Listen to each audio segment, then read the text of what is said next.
Anything special about these microphones?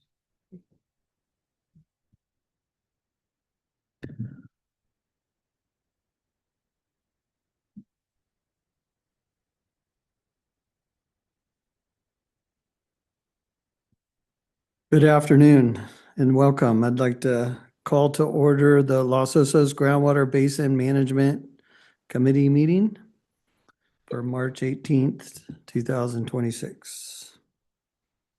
Start off with the roll call.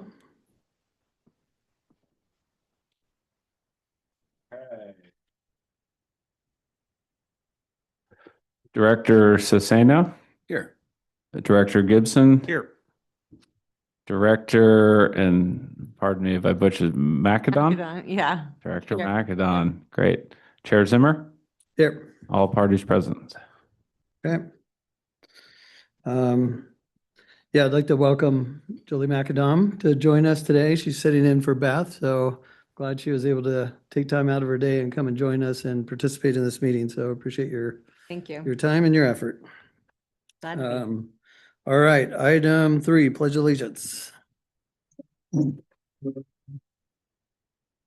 I pledge allegiance to the flag of the United States of America and to the republic for which it stands, one nation, under God, indivisible, with liberty and justice for all.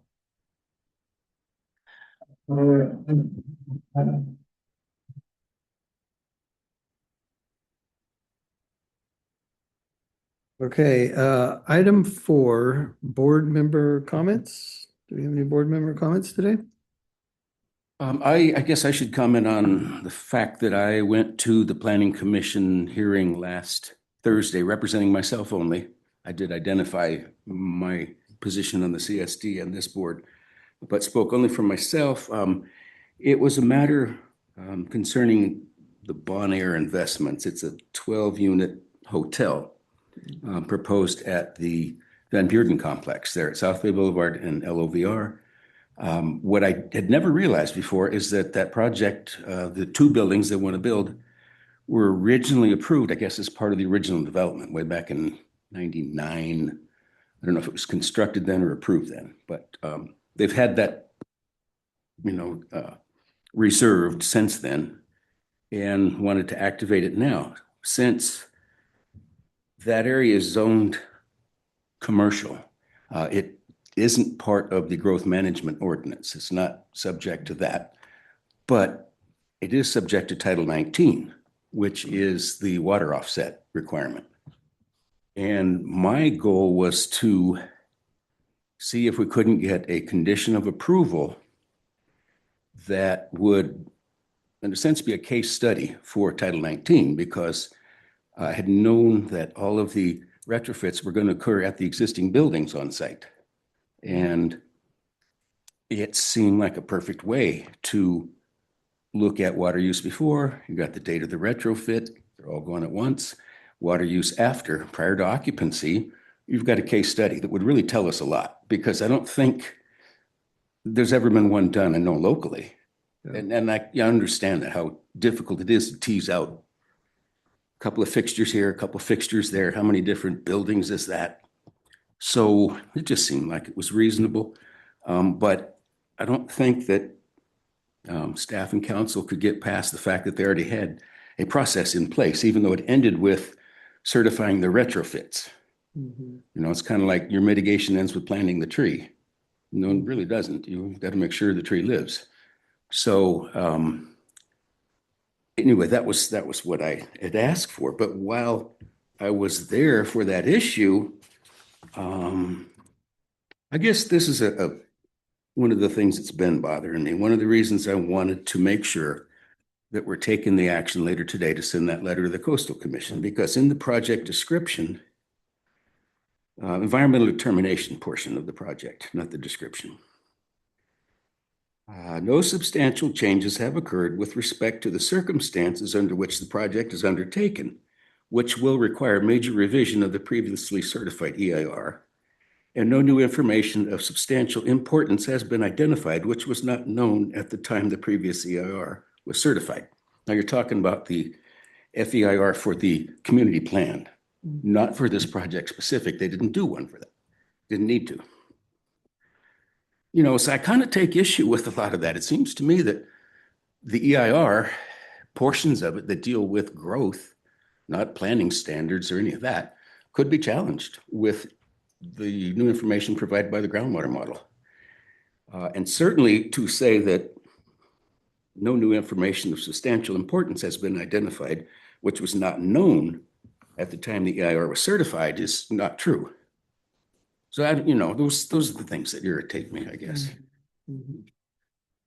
And that's what I have to say. So are you kind of thinking that the information in the EIR, the community plan, has changed or is different now? And Well, it was based on 2,380 acre feet per year of estimated sustainable yield.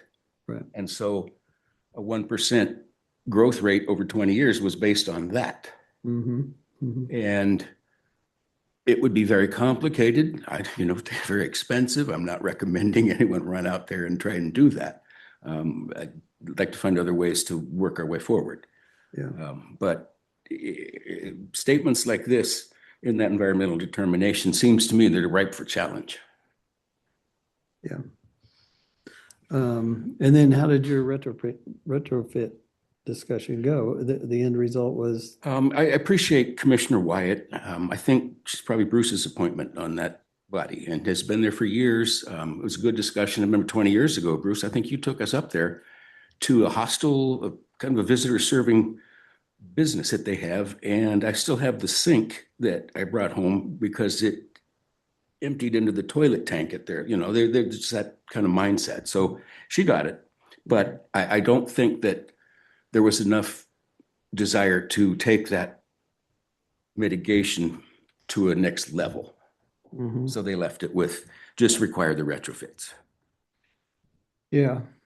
I think the retrofit plan, there was a lot of assumptions and modeling and such that came up and developed that plan. If there was a way to confirm it, that would. Mr. Chairman, if I could, we have confirmed it. There's a Madaus study from June of 2023 that looked at the retrofit to build ordinance under Title 19, found that it was accomplishing its goal. You will recall that the intent of that ordinance was to require 2-to-1 retrofits so as to have a buffer to assure that there were 1-to-1 retrofits. And here we have a 61-page tech memo, again, dated June 28th, 2023, that I'm sure is in LOBMC's archive, that confirms that the Title 19 provisions, as they have been developed and as they were, I'm sure, applied in the Bon Air situation, work. So the development there is at least water neutral, and then probably water beneficial. But I think it's never been verified is the question. I mean, it's right there. How did they go about? Well, they're the first. I don't recall seeing that in that report. Well, you had a presentation here at the BMC in probably July or August of 2023. There's an executive summary. There is a methodology outline on page 15 of it. As I say, it goes to the saturation analysis of how much more potential there is. There's potential, although there's not interest in those places that could use the retrofits. And it's been established, and I know there's a concern, and we can talk about the Coastal Commission letter when it comes up in the agenda.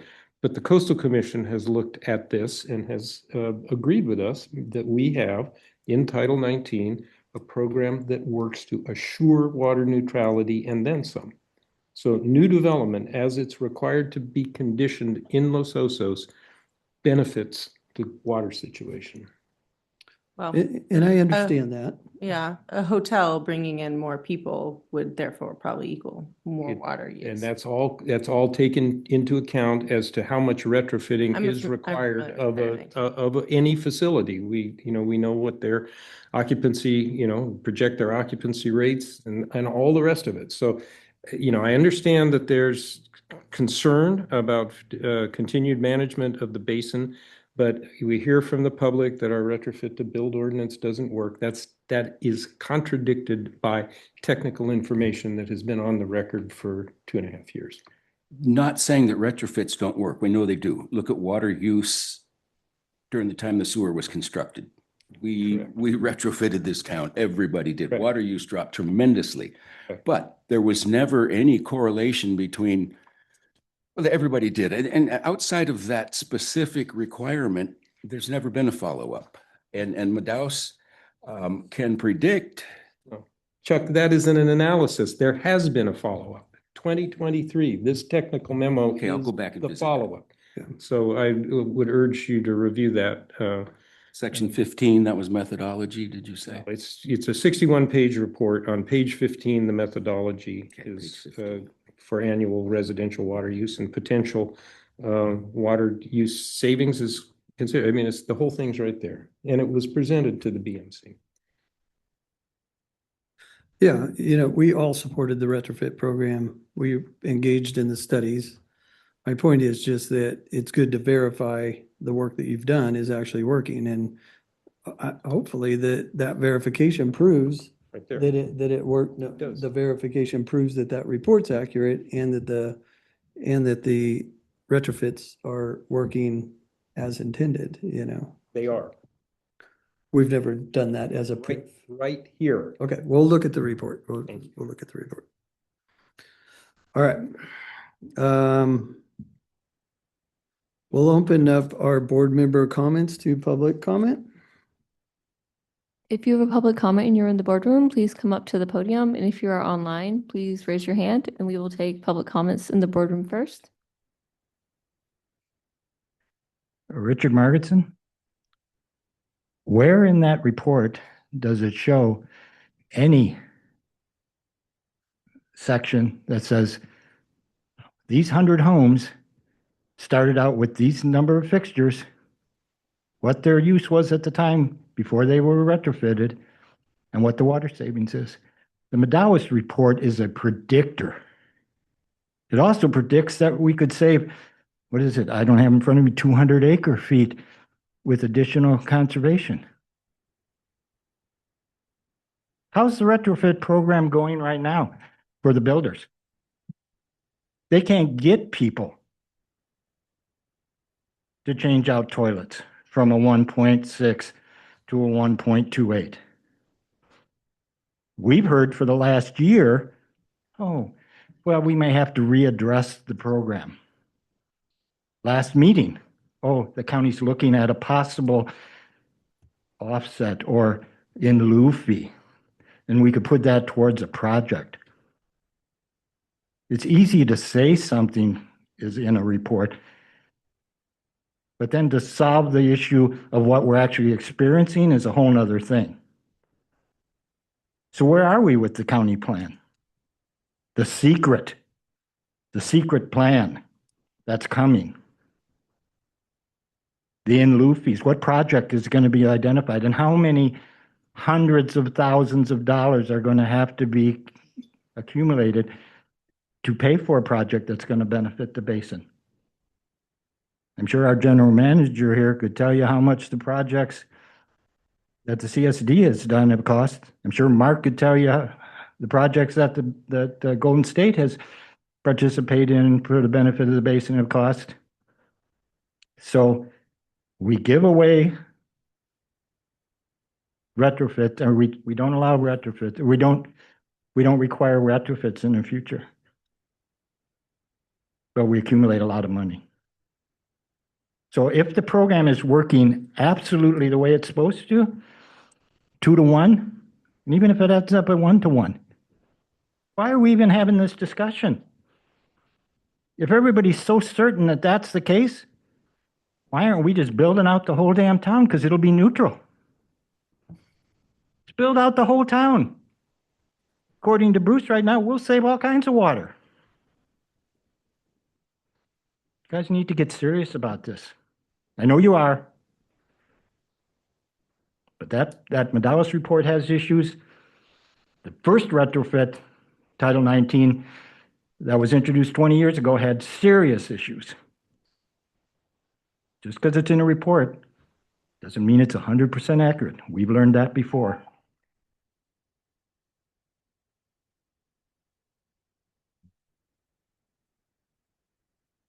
It looks like there is no further public comment in the boardroom, so we will move to online. Jeff Edwards, all you have to do is unmute yourself.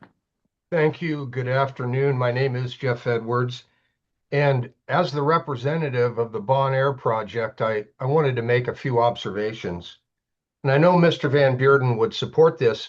While the project was not specifically conditioned to provide annual or otherwise reporting on the demand and conservation that will be forthcoming for that project, I can tell you that we will voluntarily pledge to track the demand and track our conservation efforts, and we'll report back. If this committee would like to hear about it, we'd be happy to do that.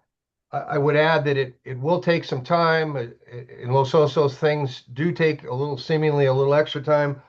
This project hopefully will get under construction later this year and should be underway by calendar 27, and hopefully we'll have some stabilized data by 28. So what I can tell you on behalf of Mr. Van Beerden is that we will be tracking the water usage and report back.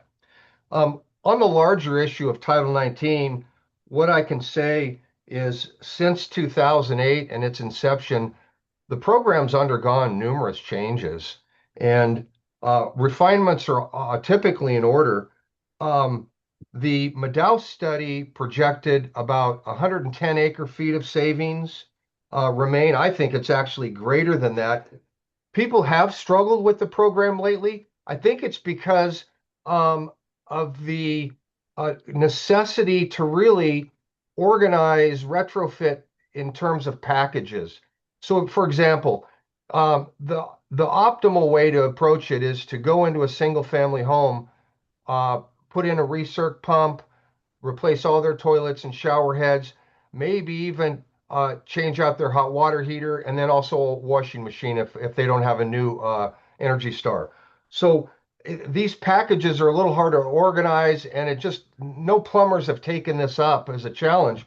But I think there's more than 100 acre-feet of continued savings, and water neutrality is the requirement in Los Osos. So I actually agree with the comment I heard earlier. I think we ought to do away with Title 26, eliminate the list, and allow people to come forward, and we will be saving water, guaranteed. I'd like to note in conclusion that tonight at the UAC meeting for the LOCSD, they're reporting that the per capita usage today is 38 gallons approximately per person. So we're seeing, the proof's in the pudding, we're seeing incredible conservation. And by the way, the per capita usage, if you play that out throughout the community of 14,500 people, that's just over 800 acre-feet per day. So I think that's important. And if you add a commercial component, our urban demand should remain for the foreseeable future under 1,000 acre-feet per year. Thank you very much. Thank you, Jeff. All right, there are no further public comments in the boardroom or online, so we'll bring it back to the board. Okay. All right, well, sounds like there's a way to see that information. If we so choose to do that, we'll look at the report, make sure that everything's there. Appreciate the conversation. Yeah, if you wouldn't mind, Chair Zimmer, just jump in. First off, getting a little bit of a virtual kick under the table from legal counsel about us venturing far afield from, agendized topics. So if this is something that the board would like to discuss, maybe suggested for a future agenda item, so we can properly notice it. But and then I would look to confirm this, but my recollection and brief review is that the growth management ordinance Title 9, sorry, not the growth management, Title 19 includes provisions for a periodic review. So on an every 3-year basis, the county planning department director, along with the purveyors, would review available consumption and other data for the purposes of, just verifying, or I don't want to make up terms here, but there is a periodic review component built into the Title 19 ordinance, as I recall. And so maybe that's something that could get discussed at a staff level and likely needs to get done. Okay, thanks, Dan. All right, we'll close item 4, move on to item 5, special presentations. There are none. Moving on to item 6, the consent agenda. We have 2 items on consent. It's the approval of the 2026 financial report and approval of the minutes from the January 28, 26 BMC meeting.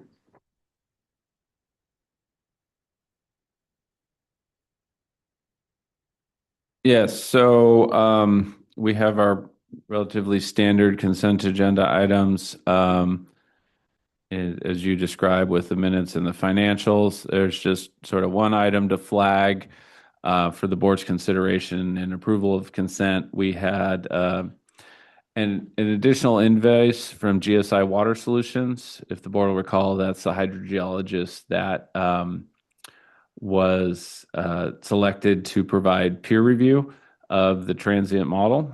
And, kind of in the final throes of 2025, when we were, reviewing the transient model and coordinating with the county's peer review consultant, there was some additional work and meetings that occurred that caused the level of effort for the BMC's peer review to exceed the budget that we had approved. And so they had requested that the BMC consider authorizing that overage. And so we wanted to bring that to the BMC for their approval consideration here today. I think the transient model and the peer review of the transient model was a critical initiative for the BMC. And, I was happy that they, participated in those additional meetings to coordinate with the peer reviewers to, make sure that we got all the best, information and input from our technical experts that we hired specifically for that. And so, my recommendation is to approve the overage associated with that level of effort. We do have reserves remaining in 2025 that could cover that additional level of effort. And so I wanted to just flag that for the board's consideration as they're considering approval of the consent agenda.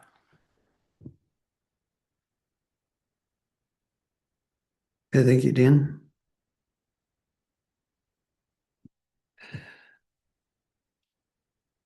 We have a consent out there. Any motion or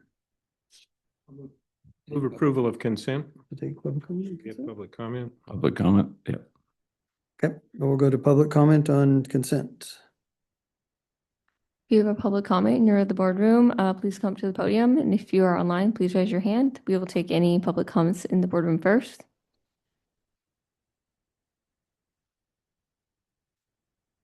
All right, looks like there's no public comment in the boardroom or online, so we can take it back to the board.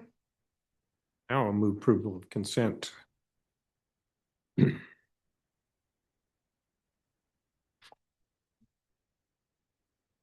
we have a second? I can yes. second.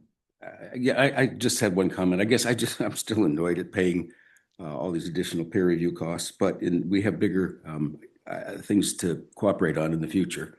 And so in the interest of preserving relationship, yes, I will second that. Yep. Okay. We have approval of consent. We need to vote. All in favor? Aye. Aye. Any opposed? Okay, motion passes 4-0. Okay, we'll move to item 7, public comments for items not appearing on the agenda. If you would like to make a public comment and you're in the boardroom, please come up to the podium. And if you're online, please raise your hand. We will take any public comments in the boardroom first.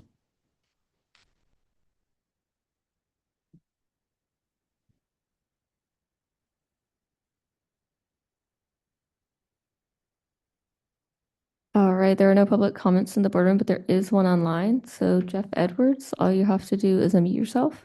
Thank you. Good afternoon again. My name is Jeff Edwards. And I consider this committee a quasi-scientific committee. And yet I'm kind of amazed by how everyone seems to be playing fast and loose with numbers.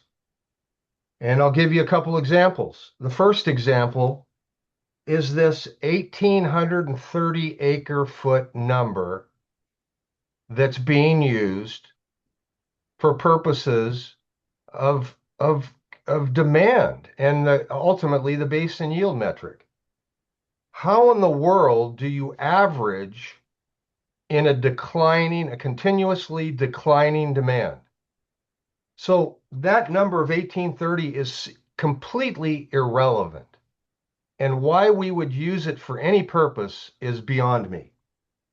Secondly, the transient model is using an inflated number in projecting demand over time. It could be as much as twice the projected demand for Los Osos build-out. Wouldn't you think that an overinflated demand number might suggest seawater intrusion is advancing faster than we thought? So that's another number. The basin yield metric itself, that number's been played with. We had a safe yield of 2020, and then it got rounded down to 2000, which if you use the current demand, basin demand of 1,690 acre feet over 2020, you get a basin yield metric of 83.66, which is significant because the threshold for growth is set at 84, which, so this number game, I don't know what the deal is, but I'd like this committee to start using real numbers, because you're drawing various conclusions from numbers, including the transient model, and overall that isn't baked yet people are drawing conclusions from the transient model. It's still under review. And I think one component is this overstated demand is particularly important. So, I'll just close by saying, and I'm going to come back to this later, Broderson. Let's figure out what to do with Broderson. That should be number one in staff and the board member or committee members, everyone. What in the world is going on with Broderson? Thank you. Thank you. Okay, we'll bring it back to the board. All right. Thank you for those comments. We're going to continue on our agenda. We have the Los Osos Basin update report. Yes, thank you, Chair Zimmer. Sorry, just finding my way to the appropriate item. So Los Osos Basin update report, again, just hit the items with significant updates. The first one is the Water Recycling Funding Program grant that paid for the transient model and the Water Recycling Funding Program study. You would think that we were done with that after we approved the report back in November, but we forgot that you still need to work through the reimbursement process. So thanks to the efforts of Ron and Jamie, they've been coordinating with the state to make sure that we actually get the money that was promised to us for doing that work through the grant that we received. And I'm happy to report today that we've received approval to receive all of the funding that we had applied for. And that's largely in part to some real quick thinking on Jamie's part. We had a little bit of hiccup at the end where there was some invoice that was submitted that had some entries past the final deadline date to be eligible for grant funding. And so we were in the potential situation where we were going to miss out on $5,000 of grant funding. But thanks to Jamie's quick thinking, she was able to identify some other funding that could be switched from match to reimbursement and allow the CSD and ultimately the BMC to get the full $150,000 from the state. So thank you, Jamie. Heck of a job. Thank you. But yes, other than that, we are done with that project. Then also under just BMC initiatives, the Sweet Springs monitoring well, the update we have there, we've had a number of good meetings with county planning and public works and getting the necessary encroachment permits and coastal development permit concurrences. But we are on hold waiting HCP credits. So we were anticipating credits being available in March. The latest estimate we've received is that they'll be available in May. So we're positioning the project to be able to go out to bid in May once those credits are made available for the Sweet Springs monitoring well project.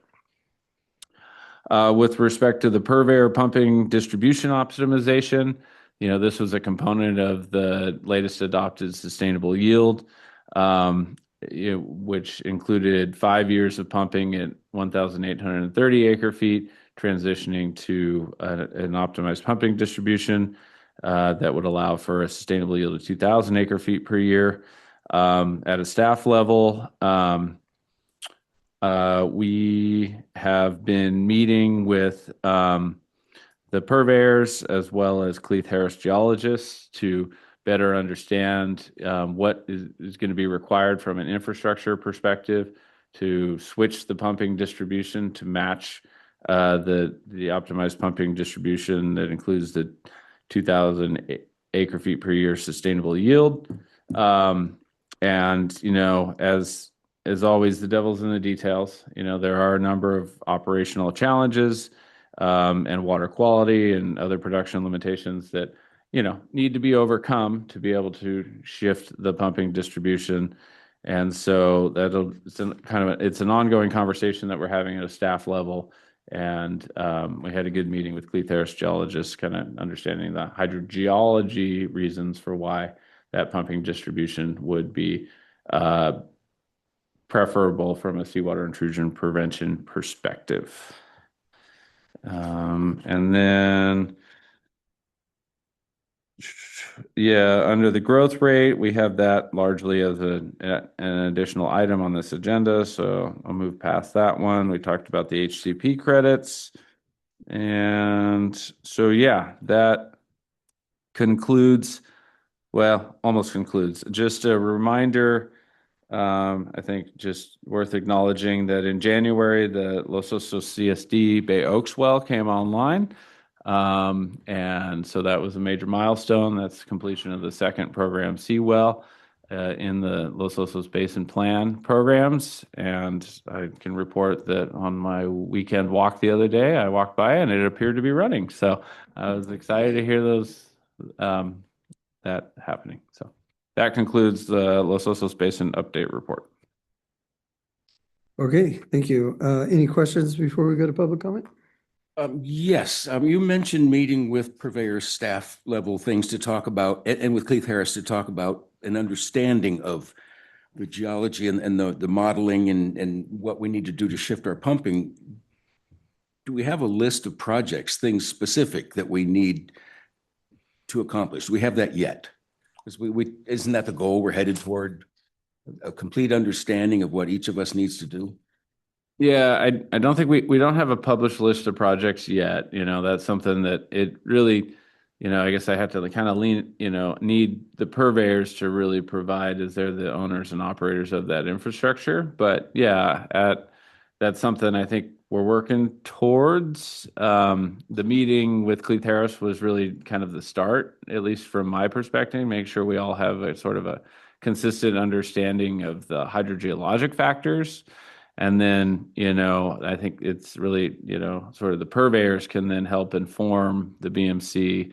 All right, well, to achieve this modified, pumping distribution, we would need to make these specific changes to our water supply infrastructure. Yeah. So, And that was exactly my question. I'll second Mr. Sesenia's interest in that.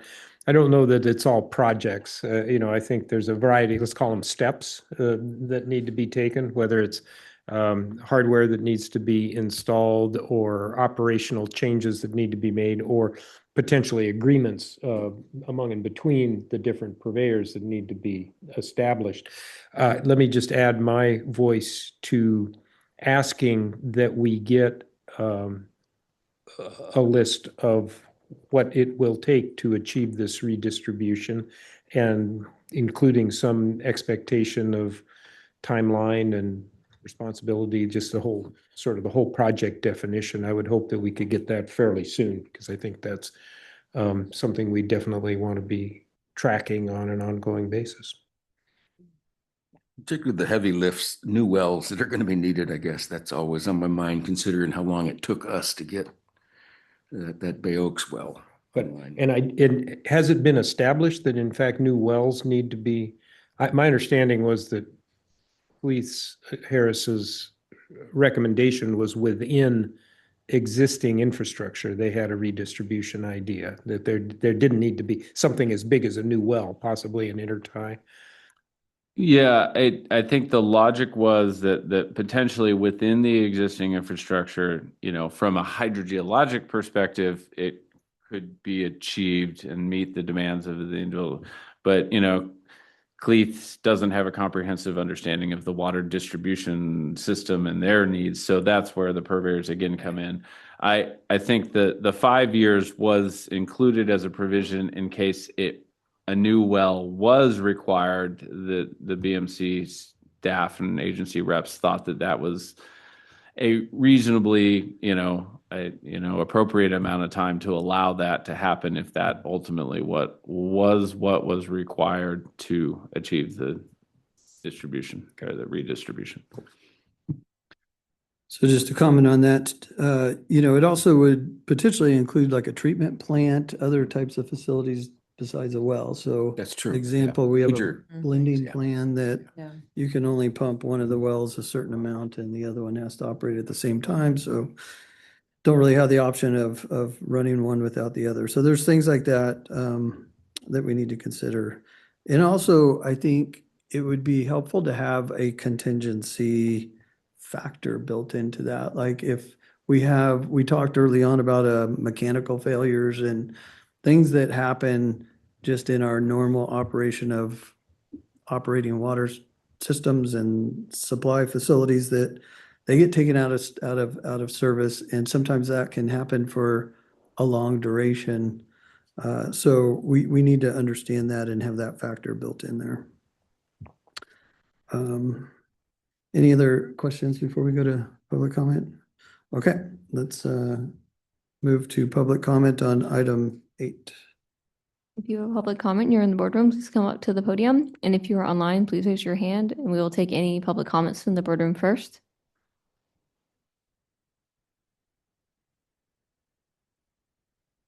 All right, there are no public comments in the boardroom, but there is one online. So Jeff Edwards, all you have to do is unmute yourself. Yes, thank you. My name is Jeff Edwards, and I'm speaking to the Basin Update Report.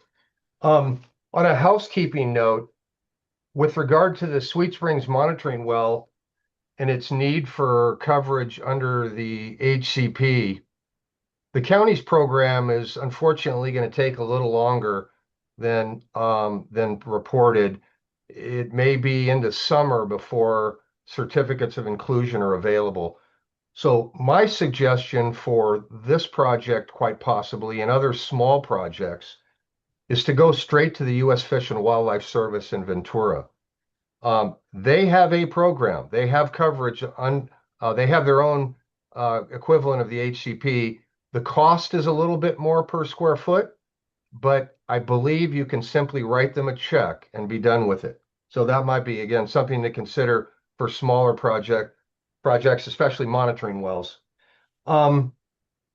The water recycling study, I think we can go ahead and put that in the trash can. You know, it was a companion to the transient model, but it really wasn't worth much more. Certainly not even the paper it's written on. So, you know, I hope staff isn't spending a ton of time on that. And apparently we've got back the 150K, but I wouldn't spend a whole lot more time on that. Is this redistribution or optimization of pumping, is this the best we can do? Is this our new plan A? Have we given up on all of or completing the program C wells? That is well number 3. If so, let's state that. Let's let's convey that information. Just FYI, we heard about the Bay Oaks well, program C number 2 well. It's complete, up and running. My question is, does it add 1 acre foot to the safe yield? I don't think it does. And that's problematic because we spent $2+ million, $3 million on a well that did not add to the safe yield at all. That is problematic. Just like Broderson is problematic. And, you know, I'll just say that for the money we're spending on staff right now, I have to question that. We continue to be pursuing a paper function. That's what this committee is. You push out around a lot of paper. Individually, the purveyors do put in some pipes and infrastructure, but we've got to shift the emphasis to pipes over paper. And I'm not sure the current staff can do that. In the beginning, Confluence, we were their first customer, as I understand it. Now they're successful to the point they're overbooked, it seems. They have contracts in Nipomo and Morro Bay and elsewhere. Jeff, we need to wrap it up. I'll be happy to. So All right, I thank you. think we need to look at how much we're spending and how much we're getting for it. Thank you. All right, we have one more public comment. Chris Gardner, all you have to do is unmute yourself. Hi, as a former person on the staff, I just want to commend the staff and contradict what Mr. Edwards is saying there. I think that you guys do an admirable job, a thankless job, and I appreciate it.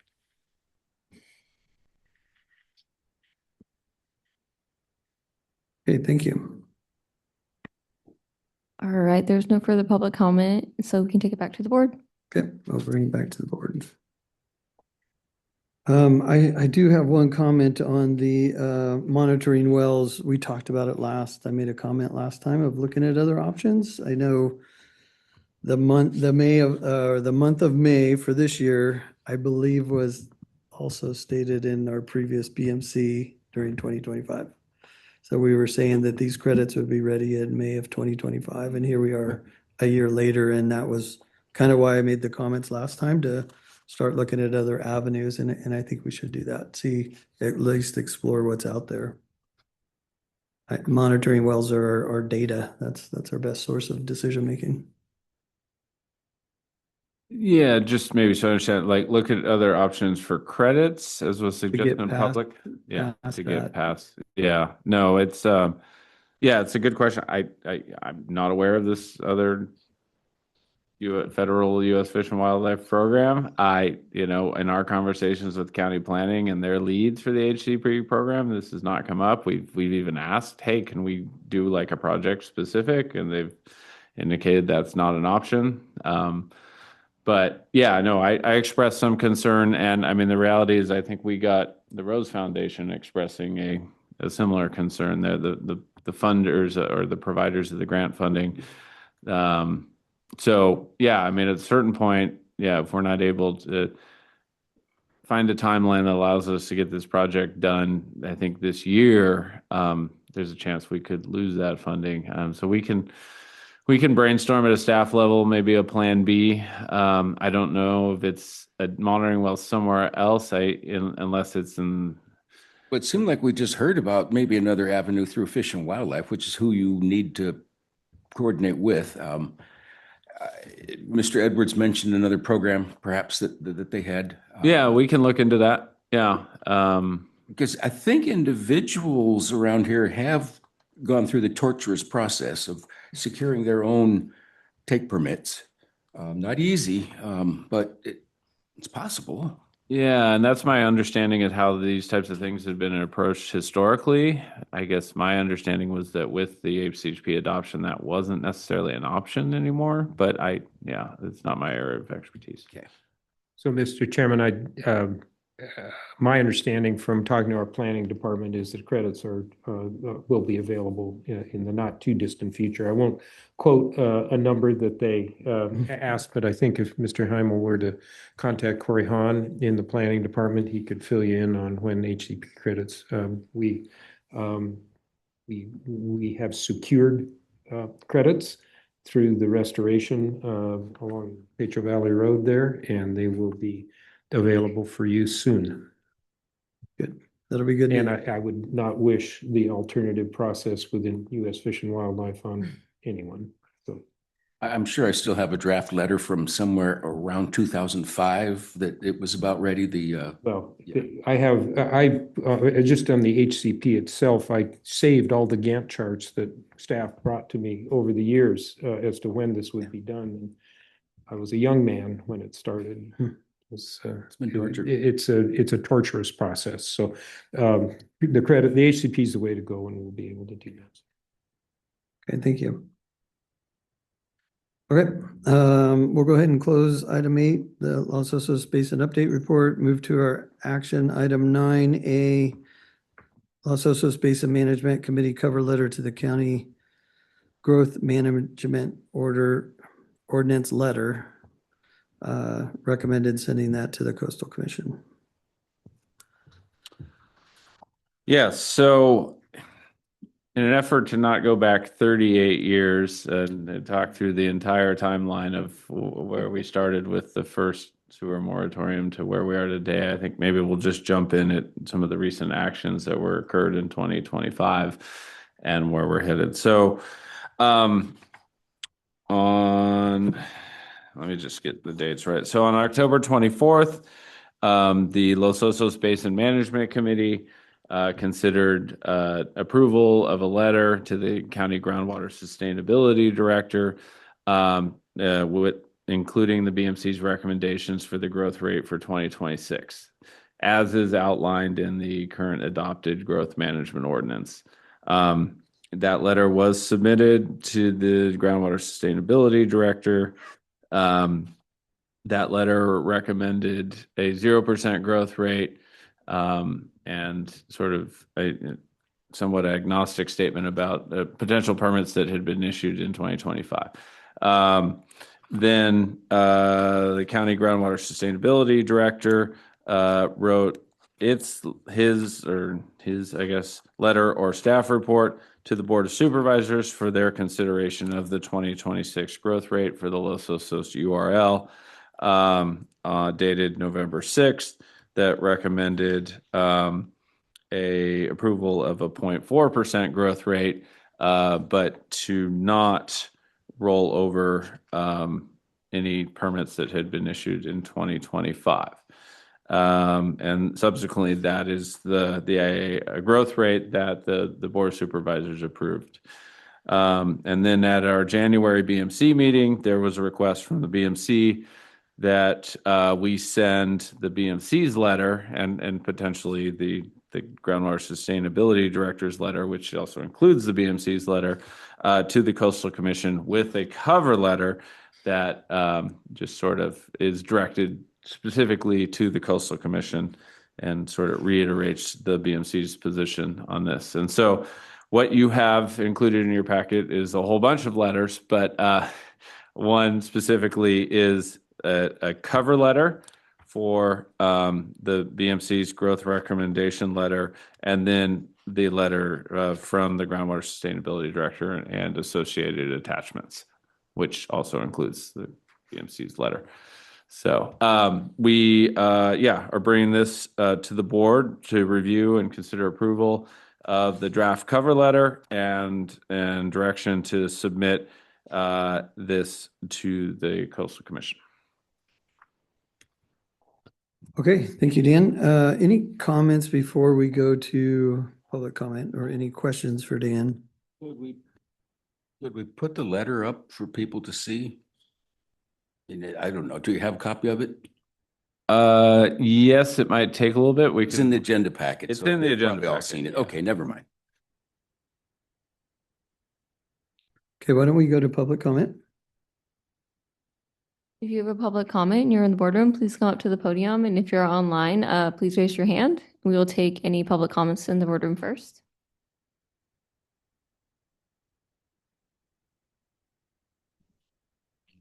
There are no public comments in the boardroom, so we will move to online. Jeff Edwards, all you have to do is unmute yourself. Thank you again, Jeff Edwards. And I'm looking at the letter from the agenda packet, and in the last paragraph on the first page, it talks about the uncertainty of impacts from the growth rate approved for 2025, but not yet implemented. I think we just heard from Mr. Heimel that that's been decided. There is no carryover. That first allocation of 25 units is evaporated in effect. So has the letter been changed in that regard, I hope? On a broader note, this kind of letter, what are you hoping to achieve at all? I would rather have staff be spending time, and this committee spending time literally trying to figure out Broderson. We've heard from Spencer Harris that Broderson is, quote, working. Well, I don't think so. And I don't think this committee knows what's working or what's not working. We're dumping virtually all of our treated effluent, 80%, into that hole at Broderson. And what are we getting so far? 10 years worth of this. And yet, this is barely, it's a blip on the radar screen. Confluence needs to engage and figure Broderson out. Bottom line, forget what these letters, these are useless. Forget with all the other paper BS, the water recycling funding study, all of those other paper pushing functions. Let's dispense with that. Let's focus, as you should, as a quasi-scientific committee. Be one. Thank you.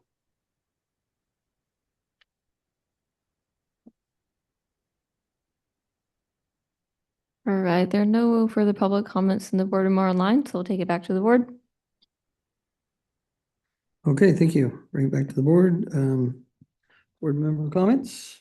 Mr. Chairman, I'm certainly supportive of sending this letter, as I would note, as I noted previously, and for the benefit of my new colleague, both the attachments that this letter covers are in the possession of the Coastal Commission and have been discussed, both the LBMC's letter and our Groundwater Sustainability Director's letter have been discussed at length between the Coastal Commission and county staff. Okay. Anything else? No, but one of these days I would like to be able to put an end to a Broderson conversation. It would, but then I'm afraid I don't know what alternatives would be if we try and move off of that. But that's another conversation. All right. I mean, one of the core principles of the water recycling funding study was to evaluate alternatives to discharge at Broderson, and including an evaluation of the effectiveness of discharges to Broderson. And so I think we've got a pretty sound technical analysis of what's the best and highest value of the wastewater resource that we have here in Los Osos, and it's in the water recycling funding study. And there are other options for what we can do with that, but there's costs associated with those, and those are outlined again in the study. Without purple piping every house, I really don't know what those options would be. Man, plant more soccer fields so that we could have more use of the reclaimed water. I don't know. But anyway, I appreciate the cover letter. I just want to make sure that Coastal knows that we're willing to talk, because I think that there's a little bit of a disagreement here about just how cautiously we should move forward. And so I just want to let them know that we wouldn't mind being part of that conversation if they so choose. Or Yeah. maybe we'll take the next step too. I don't know. Okay. But I recommend that we send this letter. Okay, thanks. And just regarding Broderson, I know we looked at other alternative sites where to put the recycled water, but did we come up with a conclusive analysis of Broderson and how well it's working? I don't recall seeing that there was something, if it's not working, it's not working, and I'd like to know that, because that's not a tool that we can refer to as a basin. That was a significant part of our basin plan. And so if it is working, great. If it's working at 25%, that's fine too. I don't think that there's, I don't have a project that I say we should utilize that water for, but just knowing whether it's working or not is important. And I don't think we got that out of the work that we've done. Regarding the letter, I appreciate the letter. I think it's to the point. Reaching out to the Coastal Commission is important. I think, having that communication we've talked about in one way or another is, what do the purveyors do if they're not satisfied with the growth rate, to not issue can and will serve letters? And we've had that discussion about Golden State as a regulated utility and our obligation to provide can and will serve letters. And so that creates a situation there that we would, it would be helpful to understand the Coastal Commission's position, I guess, if that is the avenue that we go down. I still am advocating to not go down that avenue and focus our money, energy, and effort on projects to manage the basin. That's how we came together as a group. And I think that there still are opportunities. I think that there's been a lot of new developments in 2025. We have a transient model. It did shift our focus on our projects and our water supply availability. And we heard about Program C well. There was definitely a movement away from Program C wells. Those kind of things are very significant when we're trying to plan for multi-million-dollar projects that take multi-years to prepare and invest for. So the fact that, the recycled water program does address, I think, the septic contamination, which was one key component of our basin, we still need to focus in on that seawater intrusion and what are our projects. Having the data from our monitoring program to help us make that decision, to me, is the best source of information we can use to make that. And so I advocate for our monitoring wells, but we also look at what transpired in the growth ordinance, our letter. We recommended 0 growth rate. And one of the primary reasons, just on my own, that I did that is because we had so much new information coming before us. And I said, we need to pause. We need to put out there 0 growth rate. And that didn't happen. And so to me, it seems like we need to look at water resources from the purveyor's perspective and be prepared to make decisions on our own. And so if that is supported from, I hope we do it as a board together. I think I would hate to jeopardize our relationship, but if we use other and engage with other entities that to go down that process, I think all of us can agree that we need to protect the resources that we have for our existing customers. And I do believe that there is a component of this basin, if managed properly, would allow for growth at a moderate a rate that we can plan for and prepare for and adjust to. So all that said, that's really, I think this letter is important to go out. Thank you, Dan, for preparing it. I think it's concise. I think, to Supervisor Gibbs' point, it's already been out there. This just solidifies the package. Yeah, I think it was well worth the effort. Okay, Thank you, Mark. I agree with everything you just said. all right. Motion to move. Sorry, if I could Oh, just jump sure. in and try to answer one of the questions that came in earlier about Broderson. I knew, so it's a little buried. It's in Appendix D, but Appendix E, sorry, of the water recycling Sunday study. But it evaluates that Broderson, or it estimates that Broderson is providing a 25% benefit. So to the basin sustainable yield. So you put in 1 acre foot and you get 0.25 acre feet of sustainable yield benefit. So that is part of the modeling analysis that was done for the Water Recycling Foundation. Sorry if that distracted, but So maybe we could look at that. Thanks for that clarification. Yes, I appreciate appreciate that. That's helpful. And maybe we could look at that at the staff level and see how, because I believe that that is a component that gets tied into our sustainable yield estimate, right? So have we made that adjustment? Because I know it was higher than that when we originally started the journey. So just tying it all together.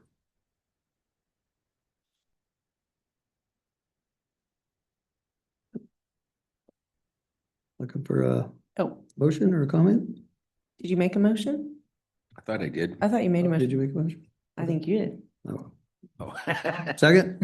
I'll second your motion. I To moved- send the letter. Send it. I made a profound statement. All right.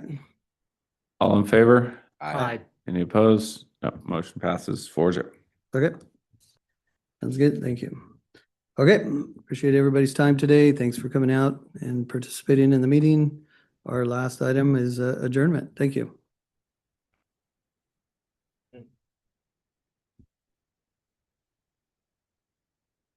That is a record. Man, I know.